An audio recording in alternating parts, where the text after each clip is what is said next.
తేజ సజ్జా ఓన్గానే stunts perform చేసిందంట. Sequence చేసినప్పుడు black spot ఏమో అలా ఏమంటారు తేజ సజ్జ దగ్గర ఉంది. అన్న దగ్గరనేమో మిరాయి కట్టే ఉంది కదా!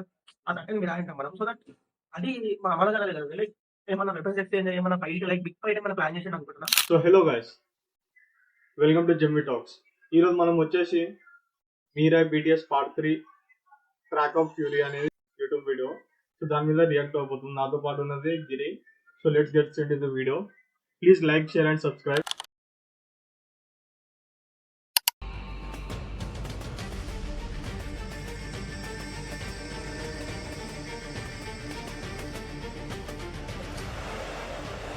From the very beginning, we knew the train sequence was going to be the biggest challenge of Mirai.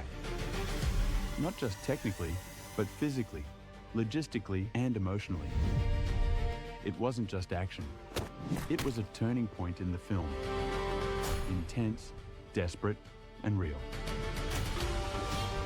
We wanted the audience to feel the danger. Sri Lanka gave us the perfect landscape, winding tracks through the hills, steep cliffs, unpredictable weather. It looked stunning, but it pushed us to our limits every day. Our team worked like clockwork.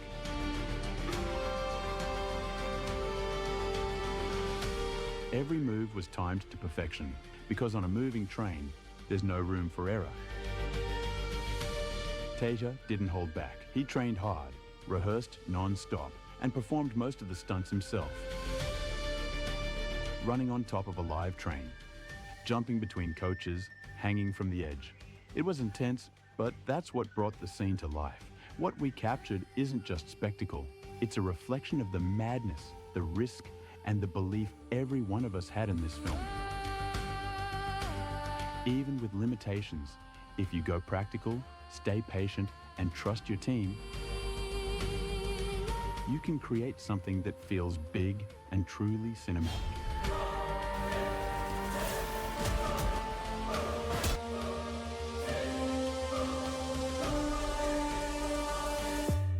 This is Mirai, and this is what happens when a crew goes all.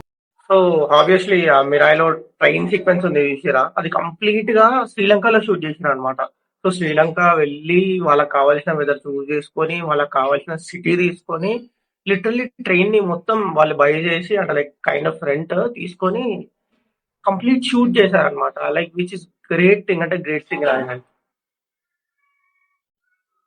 ఇంకోటి ఏంటంటే దాంట్లో ఎవరైతే hero ఉన్నారో తేజ సజ్జా ఓన్గానే stunts perform చేసిందంట. Maximum ఎవరైనా చూసుకుంటే high budget మూవీస్లో అయినా సరే దేని స్టంట్ మ్యాన్స్ లేకపోతే బాడీ డబుల్స్ పెట్టి మెయింటైన్ చేస్తారు. కాకపోతే ఇక్కడ చూసుకుంటే ఓన్ హీరోని ఓన్గా చేసాడు. It's a very great movie తెలుసా. బట్ ఎట్లా అంటే kind of just 50 CR budget కాబట్టి తేజ సజ్జానే ఓన్ గా ఏమంటారు స్టంట్స్ ప్రతి చేయాల్సి వచ్చింది. ఆబ్వియస్లీ ట్రైన్ ని మనం మనం ఉన్న హైదరాబాద్ లోనే మనం డిజైన్ చేసి చేయొచ్చు, లైక్ పెద్ద ఇష్యూ కాకపోతుండే. కానీ CGI work, green matte, blue matte పెద్దగా చేయాల్సి వస్తుంది. సో దట్ దాని వల్ల చాలా అంటే చాలా బడ్జెట్ రిలేటెడ్ ఎక్కువ అవుతుంది. ఇప్పుడు పెద్ద మూవీస్ కి ఎంత గ్రాఫిక్ ఎంత CGI వాడతారో ఈ మూవీకి CGI వాడారు, but not all the time, ప్రతిసారి ఏం కాదు. లైక్ ట్రైన్ సీక్వెన్స్ ప్రతిదీ కరెక్ట్ చేశారు, విచ్ ఇస్ గ్రేట్ అంటే గ్రేట్ థింగ్. అంటే లైక్ ట్రైన్ సీక్వెన్స్ ని వీళ్ళు ఎందుకు హైప్ చేస్తున్నారు నాకు తెలిసి. అక్కడ మనోజన్న కూడా కనపడ్డాడు, ఎందుకంటే లైక్ మనోజన్న ఫైట్ కూడా కనిపించింది అక్కడ. సో దట్ ఐ హోప్ అక్కడ పెద్ద మంచి సీక్వెన్స్ ఉంటుంది అనుకుంటున్నా. One of the fighting scenes లో ఇది ఒకటి హైలైట్ పాయింట్ అయ్యి ఉండొచ్చు.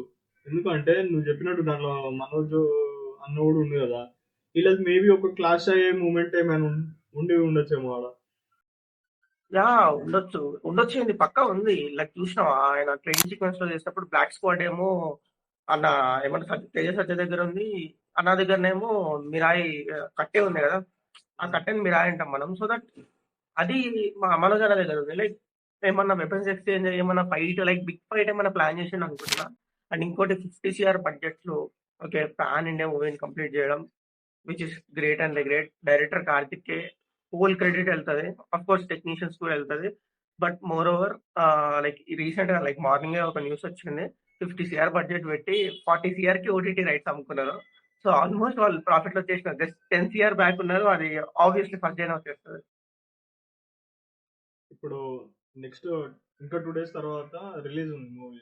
సో అప్పుడు పెద్ద మ్యాటర్ ఏం కాదు వాళ్ళకి కలెక్ట్ చేసుకోవడం. సో ఈ మూవీ అనేది డిజాస్టర్ అయితే కాదు. అయితే ఇదేంది, ఈ మూవీ అనేది సూపర్ బ్లాక్ బస్టర్ అవ్వాలని కోరుకోవాలి. ఎందుకంటే దీంట్లో ఉన్న ఎలిమెంట్స్ కానీ, దీంట్లో ఉన్న ఎఫర్ట్స్ మిగతా ఏవైతే రీసెంట్లీ వచ్చినాయో హై బడ్జెట్ సినిమాస్ ఉన్నాయో దానికన్నా ఇది చాలా బెటర్. ఇంకా ది బెస్ట్ వర్క్ అని చెప్తాను నేను. లైక్ బెస్ట్ వర్క్ అని కాదు, ది గ్రేటెస్ట్ వర్క్ అంట. ఎందుకంటే లైక్ బడ్జెట్ మెయిన్ అబ్బా, లైక్ 50 CR బడ్జెట్ లో అంతగానం డీటెయిల్స్, అంతగానం హెవీ ఫైటింగ్. ఓకే, తేజ సజ్జా ఎంత బాగా స్టంట్స్ అతనే పర్ఫామ్ చేసుకున్నాడు. సో ట్రైన్ పైన రన్ చేయడం అనేది which is not easy. As a హీరోకి ట్రైన్ పైన రన్ చేయడం which is not easy. NTR recent గా వార్ 2 మూవీలో అక్కడ కూడా సేమ్ ట్రైన్ సీక్వెన్స్ ఉండే, హృతిక్ రోషన్ ఇంకా ఎన్టీఆర్ కూడా. సో బట్ వాళ్ళు ఏంది బ్లూ మ్యాట్ గ్రీన్ మ్యాట్ లో చేశారనమాట. బట్ ఇక్కడ ఏంది Teja Sajja original train in Sri Lanka. Okay, Jacob street అంట, అది జాకోబ్ విలేజ్ అని చెప్పేసి అన్నారు. సో అక్కడ ట్రైన్ ని వాళ్ళు తీసుకొని పర్ఫామ్ చేయడం, everything which is great. So ఎవరైతే ఇంగ్లీష్ లో వాళ్ళు మాట్లాడారో ఈ ఏమంటారు కైండ్ ఆఫ్ ఫిలిమ్స్ లలో, సో వాళ్ళు కంప్లీట్ టెక్నీషియన్ తీసుకొని కంప్లీట్ ట్రైన్ సీక్వెన్స్ ని చేశారంటే like which is great thing. Like literally వాళ్ళ బడ్జెట్ ఎంత పెట్టారో అది పక్కన పెట్టేస్తే వాళ్ళకి రిటర్న్స్ మాత్రం మ్యాక్స్ నేను అనుకుంటున్నా మాత్రం 150 లేదా 200 CR ప్లస్ వచ్చేస్తుంది. సో ఇట్స్ పాసిబుల్ అంతే. ఇంకోటి ఏంటంటే మన దగ్గర ఉన్న టాలీవుడ్ డైరెక్టర్స్ లో స్పెషాలిటీ ఏంటంటే వాళ్ళు ఏ హీరో అయినా ఏ విలన్ అయినా వాళ్ళు రియలిస్టిక్ గా చూపించడానికి ట్రై చేస్తారు. అది ఎంత బ్లూ స్క్రీన్ కానీ ఎంత విఎఫ్ఎక్స్ చేసినా. అదే బాలీవుడ్ అయితే చూసినాం కదా, ఎన్టీఆర్ అనేది మొత్తం నూబు లెక్క చేసి పడేసారు. సో ఇలాంటి దాని నుంచి మనల్ని నేర్చుకోవాలి. యాక్చువల్గా బాలీవుడ్ సైడ్ పోవుడు కన్నా మన దగ్గరనే మంచి రైటర్స్ని, మంచి డైరెక్టర్స్ని తీసుకొని వాళ్ళ మీద వర్క్ చేసి ఫైనల్లీ ఇలాంటి ఒక బెస్ట్ మూవీ అవుట్పుట్ తీసుకొని వస్తే ఎందుకు చూడరు ఫ్యాన్స్. సో వస్తున్నారు, ఇంకా టెక్నీషియన్స్ వస్తున్నారు, ఇంకా మంచి మంచి డైరెక్టర్స్ వస్తున్నారు, మంచి మంచి యాక్టర్స్ వస్తున్నారు. అఫ్కోర్స్ ఈ టైప్ లో అయితే కంప్లీట్ బాలీవుడ్ సెటిల్ అయిపోయింది. ఎక్కడో హృతిక్ రోషన్, ఎక్కడో షారుఖ్ ఖాన్, ఎవరో ఒకరు ఈ ఒక్కటో ఉన్న మూవీస్. సో కంప్లీట్ 2025 లో ఓన్లీ సయ్యారా మాత్రమే 500+ CR ని కొట్టింది from Bollywood, which is great thing. But it's okay, like Mirai I hope 200+ CR కొట్టాలనుకుంటున్నా. సో దట్స్ ఆల్వేస్ ఈ వీడియోకి. సో వీడియో ఎండ్ వరకు చూసినందుకు థ్యాంక్స్ అలాట్. ప్లీజ్ సబ్స్క్రైబ్ చేయండి, షేర్ చేయండి, లైక్ చేయండి. ఒకవేళ మీకు ఏమన్నా రియాక్షన్ లో చెప్పాలంటే ప్లీజ్ కొంచెం మా కమెంట్ లో చెప్పండి. సో వాట్ యు ఫెల్ట్ అని చెప్పేసి దట్స్ ఆల్. సో మీరు చేయడం వల్ల ఈ వీడియో ఇంకొంతమందికి పుష్ అవుతుంది, సో దట్ మాకు యూస్ఫుల్ ఉంటుంది. సో మీకు కూడా మమ్మల్ని హైప్ చేసినట్టు ఉంటుంది. That's always. Thank you. Thanks for watching friends. తప్పకుండా చూడండి.